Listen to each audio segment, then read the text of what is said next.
Alright class, it is Wednesday, January 20th, and I'm going to share my screen here so you can just follow along with what to do for today. First of all, you need your document open, your period username 2016 Iowa Caucus document. Just take you through what we've done so far. We've learned about the caucus system and what led Iowa to being first in the nation, and then you answered questions about Iowa being first and should it maintain its first in the nation status. We looked at pro and con articles, and then you answer that question again. We learned about the political parties. What does a person have to do to join a political party? Filled out the table. You looked at the Democratic and Republican Party platforms, and then you also looked at where you stand on political issues. So you should have this highlighted as well, and numbers 1, 2, and 3 done here. So this is what you're focusing on today, is day 3. So you should be able to go down to day 3. I don't think it says this on yours, but this is what you're going to be doing today. You're going to be able to explain the role of the media in influencing the outcomes of the elections. So I'm going to use this PowerPoint here to go through, and you should be able to answer these while I'm talking here. So what I would do if I were you is put this video up side by side your questions. So you should be able to answer all of the questions number 1 through, I believe it's 11 here today. Some of them you'll answer as you're following along with me, and number 11 you'll have to answer on your own because it doesn't specifically say in the PowerPoint how to answer that one. So you have to do some on your own thinking there. Alright, so let's start with number 1.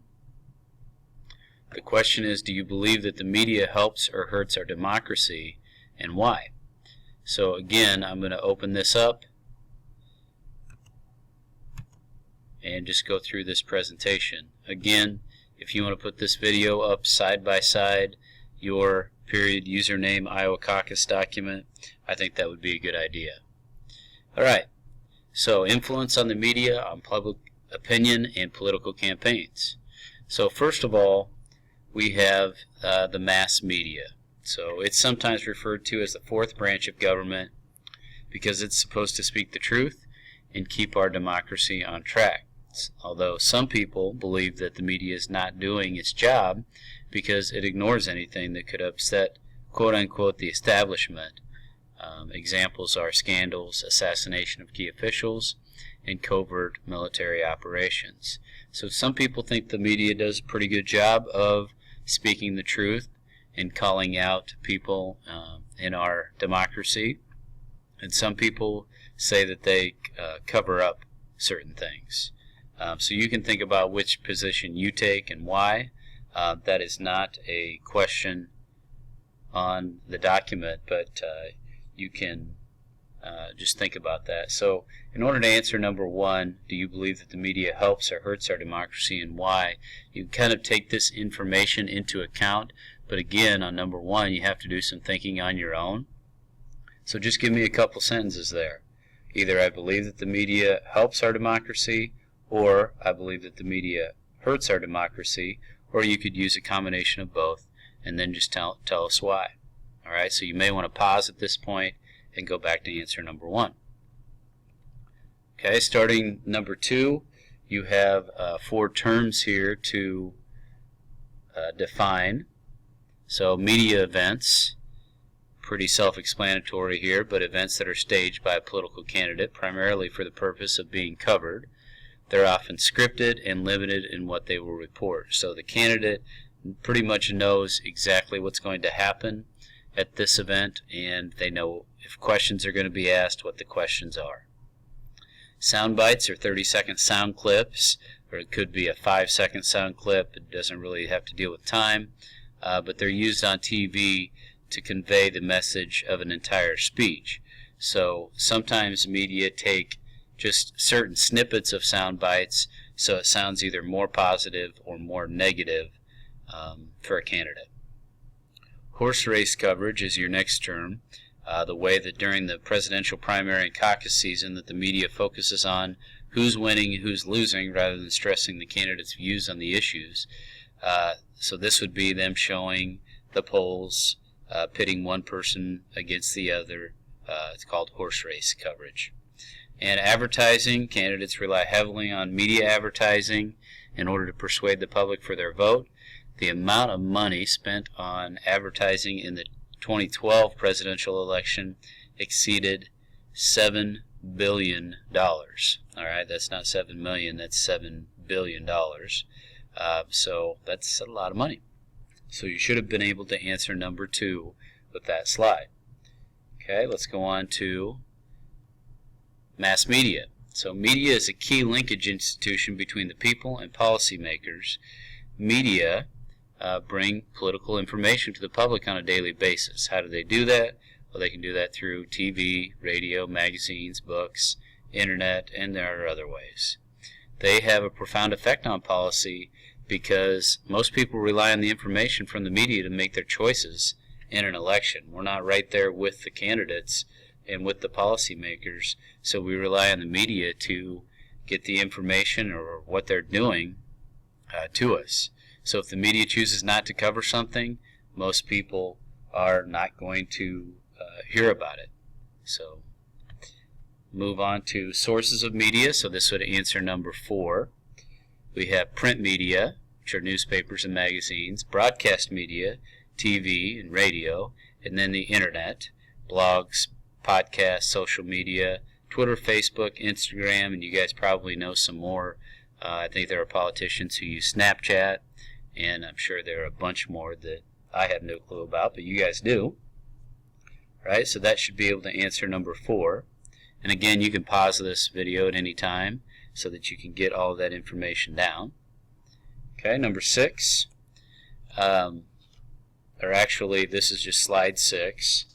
And this is just a graph that shows the timeline of media technology adoption. So you can see kind of at the top is a timeline of print media, and then it talks about the telegraph, movies, and you guys can kind of look at this graph on your own. It's kind of interesting to see that print media starting about 2010 started to decline a little bit with the age of the internet and people getting their information that way.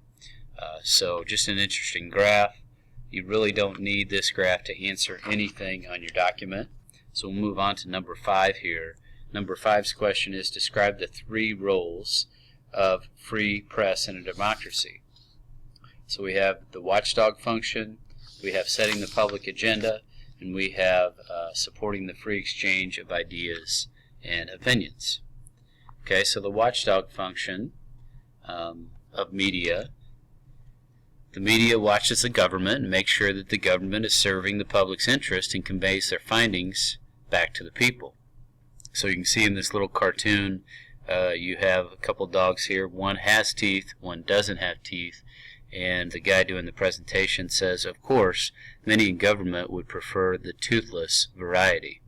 So as the media watchdog, I guess the media, again, makes sure that government's doing what they're supposed to do. And if they don't, they kind of poke holes in what they're doing or ask tough questions. So again, here, some people think media do a really good job of this, and sometimes they would call them somewhat toothless because they don't ask the tough questions. Alright, so that should answer your watchdog function for number 5. Setting the public agenda. Most people rely on the media for all or most of their information regarding politics.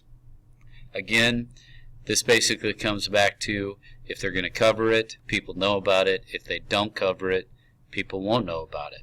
Alright, so they set the public agenda by what they cover and kind of what they feel is important. So that should answer number 2 under number 5. And then supporting the free exchange of ideas and opinions. So freedom of the press is essential in a democracy in order to share ideas about how the government should operate and what agenda the government should pursue.